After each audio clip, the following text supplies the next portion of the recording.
may kasalanan ako kay Mrs. guys. Hindi na siya masaya sa akin. Ay! Forgot this one. Iiwanan niya na daw ako guys. Kasi alam nyo ba, nabangga ko yung sasakyan niya habang umatras ako kanina. Ayun o. Matras niya may yupi na dito. Tingnan mo, sira mo. Excuse me, sana sila? Yan, sinira mo na yan. Nga, konting angat dito. Ayan o. Konting angat. Ano. Kunting angat pa ba yan? Ayan, dito. Bibili na daw siya ng bago. Sabi ko, may pambili ka ba? Ala. Mga sasakyan ko, nabangga ko talaga pagpatras. Mahina ako sa pagpatras, more. Alam nyo ba guys na ako lang talaga naka gas-gas. Si Mrs. napakaingat yan sa kanyang pagdadrive.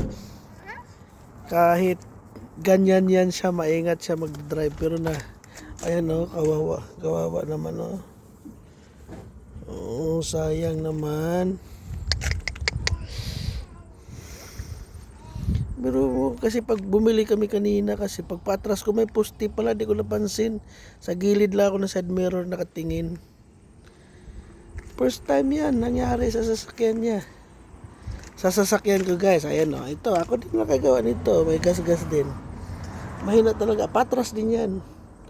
Mahina yan sa pag ano. Itong ano ko, itong isa ko dito guys. Ito, dahil nga lang may 2 bar ako. Ayan o. Dahil may 2 bar ako, kahit anong gawin kong atras, ang 2 bar ang unang mano dyan. Pero muntik na rin ako maka-atras dyan ng puste. Pero dahil sa 2 bar, ang 2 bar muna ang unang mabangga bago yung body. Kasi pero sa kanya, kawawa ko sa kanya, na feel guilty ako. I feel guilty. Kasi iningat-ingatan niya talaga itong sasakyan niya for 5 years. 5 years na sa sasakyan niya. Oh. No. More. The headphone. You still have it.